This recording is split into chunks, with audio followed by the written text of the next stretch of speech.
ஆன்மீக அன்பர்கள் அனைவருக்கும் வணக்கம். ஆன்மீக பதிவு சேனலில் பல பதிவுகளை தொடர்ந்து பார்த்து கொண்டு வருகிறோம். அதில் நாம் இன்று பார்க்கக்கூடிய பதிவு சிவபுராணம் விளக்க உரை மற்றும் அதன் பலன்களும் பற்றி பார்க்கலாம் வாங்க. பொதுவாக திருவாசகத்தை பற்றி சொல்கிற போது திருவாசகத்திற்கு உருகார் வேறு உருவாசகத்திற்கும் உருகார். அந்த அற்புதமான வார்த்தையை நம்மளால் மறக்கவே முடியாது, அப்படிதான் சொல்லணும். மனிதன் கேட்க கடவுள் சொன்னது பகவத்கீதை, கடவுள் கேட்க மனிதன் சொன்னது திருவாசகம், மனிதன் கேட்க மனிதன் சொன்னது திருக்குறள். மனிதனுடைய வாழ்க்கையை மேம்படுத்த வேண்டும் என்பதற்காக இறைவனே இந்த பூமிக்கு வந்து மாணிக்கவாசகரை ஈர்த்து ஆட்கொண்டு அவர் சொன்ன வார்த்தைகளை தாமே எழுதி தந்து அற்புதமான வாசகம். அப்படிங்கிறதனால் இதை திருவாசகம் என்று நாம் சொல்கிறோம். இந்த திருவாசகத்தில் ஒரு எழுத்து கூட காணாமல் போகாது, அப்படியே முழுதும் கிடைத்ததற்கு காரணம் இது எம்பெருமானாகிய சிவபெருமான் கைதொட்டு எழுதிய எழுத்துக்கள் என்பதால் அதற்கு அழிவு இல்லை. மேலும் நாம் இதை திருமுறைகளில் சிந்திக்கிற போது 12 திருமுறைகள் நமக்கு உண்டு. அதில் 8வது திருமுறையாக இந்த திருவாசகம் இடம்பெற்றிருக்கிறது. மந்திரங்களிலே 8வது மந்திரம் சிகா மந்திரம். அதாவது சிகைக்கு மேலே, தலைக்கு மேலே எப்படி உறுப்பு கிடையாதோ அதுபோல் இந்த சிகா மந்திரத்திற்கு மேலே வேறு மந்திரம் கிடையாது. அது மாதிரி 8ஆம் திருமுறையாக வரும் திருவாசகத்திற்கு மேலே வேற ஒரு வாசகமும் கிடையாது. இந்த திருவாசகத்தை படிக்கும்போது ஊன் உள்ளம் உயிர் நாடி நரம்பு படிக்கணும், வாய் மட்டும் படிக்கக்கூடாது அப்படின்னு நம்ம வள்ளலாரே சொல்லியிருக்கிறார் பாருங்க. அப்படி திருவாசகத்தை எப்படி உருகி படிக்கணும்னு பாருங்க. இந்த திருவாசகத்தை படிக்க படிக்க தேனாய் நம்மளை இறைவனிடத்தில் கொண்டு போய் சேர்க்கக்கூடிய இனிமையை படைத்தது, தேனிற்கு ஒப்பானது என்பதால் தான் இந்த திருவாசகம் என்னும் தேன் என்று இதை நம்ம பார்க்கிறோம். தேன் எப்படி தானும் கெடாது தன்னில் விளைந்த பொருளையும் கெடாது, அதுபோல் இந்த வாசகம் தானும் கெடாது தன்னில் படிப்பவரையினுடைய வாழ்க்கையும் கெடாமல் பாதுகாக்கும். அவ்வளவு ஆற்றல் படைத்த இந்த திருவாசகத்தை நமக்கு தந்தரளிய தெய்வம் மாணிக்கவாசக சுவாமிகள். இந்த மாணிக்கவாசக சுவாமிகள் அருளி செய்த திருவாசகத்தில் பல பதிகங்கள் இருந்தாலும் கூட இந்த சிவபுராணம் என்பது துவங்குகின்ற போதே பஞ்சாட்சர மந்திரத்தோடு ஆரம்பிக்க ஒரு சிறப்பு இதற்கு உண்டு என்று சொல்லலாம். மற்ற நூல்கள் எல்லாமே பார்த்திங்க அப்படின்னா இறைவனை போற்றி போற்றி புகழ்ந்து புகழ்ந்து பாடி பாடி அதற்கு பிறகு நாம் அது உள்ளே போகிறோம் அப்படிங்கிறத பார்த்தோம். எடுத்த உடனே இவர் சொன்னார், நமசிவாய வாழ்க நாதந்தாள் வாழ்க அப்படிங்கிற பஞ்சாட்சர மந்திரத்திலேயே ஆரம்பிப்பதுனால இந்த சிவபுராணத்திற்கு உண்டான மதிப்பே தனி என்று சொல்லணும். சிவபுராணத்தை படிப்பதனால என்ன பலன் கிடைக்கும் அப்படின்னா, அன்றாடம் எனது பூஜை அறையில் நான் படிக்கிற பதிகம் அப்படின்னு பார்த்தீங்கன்னா சிவபுராணம். இந்த சிவபுராணம் படிப்பதனால எவ்வளவு கஷ்டமான சூழ்நிலையும் கடந்து போகும், மன கஷ்டங்கள் மன குழப்பங்கள் தீரும், மன நிம்மதி வாழ்க்கையிலே ஏற்படும், எவ்வளவு கடினமான பிரச்சனைகளையும் சமாளிக்கக்கூடிய அதீத சக்தி வாய்ந்த பதிகம் அப்படின்னு சொன்னால் அது இந்த சிவபுராணம் தான். நிறைய பேருக்கு வாழ்க்கையில் ஏற்படும் இன்னல்கள் தீர நீங்கள் படிக்க வேண்டிய பதிகம் சிவபுராணம். இதை எப்படி படிக்க வேண்டும்? வெறு வாய் மட்டும் படிக்கக்கூடாதுங்க. எல்லாம் வல்ல என் அப்பன் சிவபெருமானை மனதில் நிறுத்தி ஊன் உருக உள்ளம் உருக நாடி நரம்பு உருக தொடர்ந்து பாராயணம் பண்ணி பாருங்க. அதற்கு பிறகு உங்கள் வாழ்க்கையில் ஏற்படும் பிரச்சனைகளை அவன் பார்த்து கொள்வான் என்பதே நிதர்சனமான உண்மை. இதில் பொய் இருக்கக்கூடாது, உண்மையான அன்பு இருக்கணும், உண்மையான பக்தி இருக்கணும். இந்த சிவபுராணத்தை படித்தால் என்ன பலன் என்று கேட்பவர்களுக்கு சொல்கிறேன், பலனை எதிர்பாராமல் கடவுளிடம் நீ உண்மையான அன்பு செலுத்து, அதற்கான பலனை அவனே அருள்வான். அவன் அருளாலே அவன்தாள் வணங்கி உன்னுடைய சிந்தை மகிழ சிவபுராணம் தன்னை முந்தை வினையிலும் முழுவதும் ஓய உரைப்பான். பிறவி பிணியை போக்கவல்ல பெருமருந்து எது அப்படின்னா கேட்டால் அது சிவபுராணம். அப்படின்னா இதற்கு மேலே என்ன பலன் நம்ம எதிர்பார்க்கணும்? இந்த உலக நன்மைகளை அத்தனையும் பெறணும் அப்படின்னா நமக்கு வேற என்ன தேவை? இந்த சிவபுராணத்தை சொல்ல சொல்ல நம்மையே ஒரு சிவமாக உருவாக்கக்கூடிய தன்மையை வளர்க்கக்கூடியது. இன்று இந்த விஞ்ஞானமே ஆச்சரியப்படுற அளவுக்கு எல்லாவற்றையும் வைத்து பாடியது இந்த சிவபுராணம்.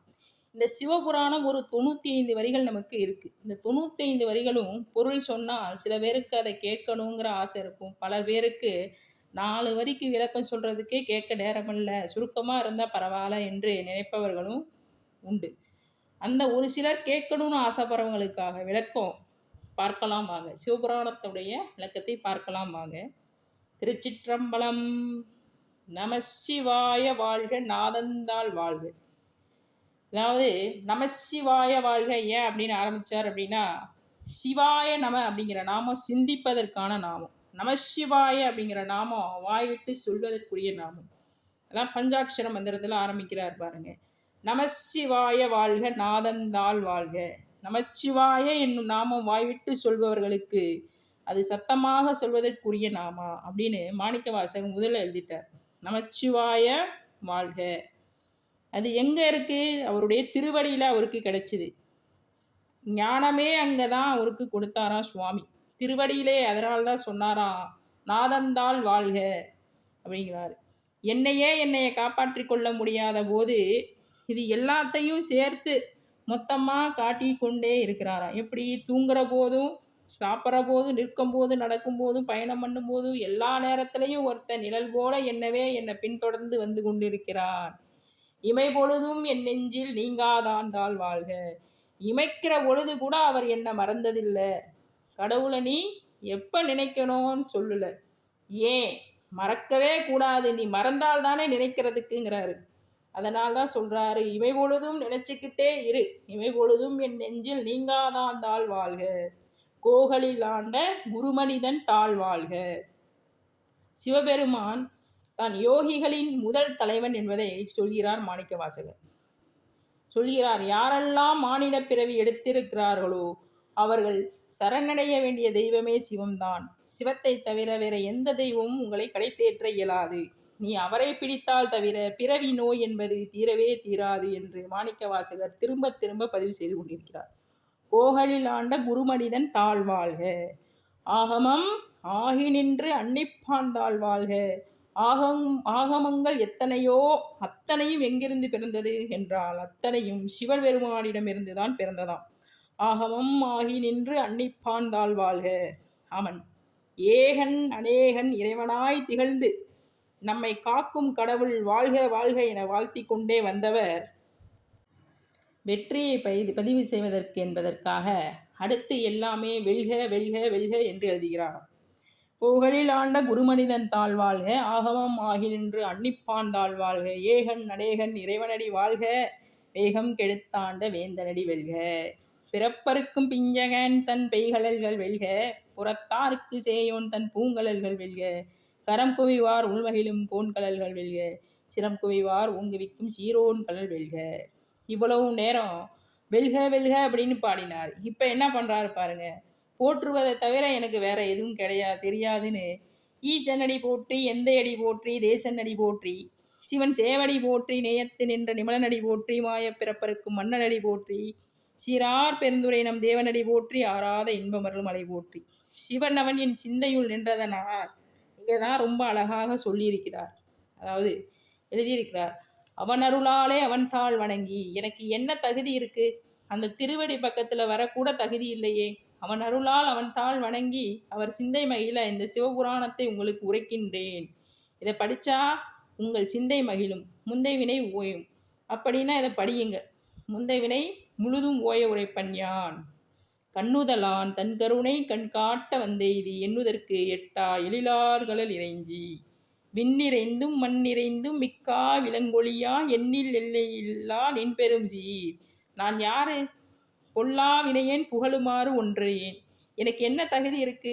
புல்லாகி புழுவாய் மரமாகி பல்விருகமாகி பறவையாய் பாம்பாய் கல்லாய் மனிதராய் பேயாய் கணங்களாய் வல்லசுரருமாகி முனிவருமாகி தேவராய் செல்லான் என்ற இத்தாவர சங்கமத்துள்ள எல்லா பிறப்பு பிறந்திழைத்தேன் எம்பெருமான்.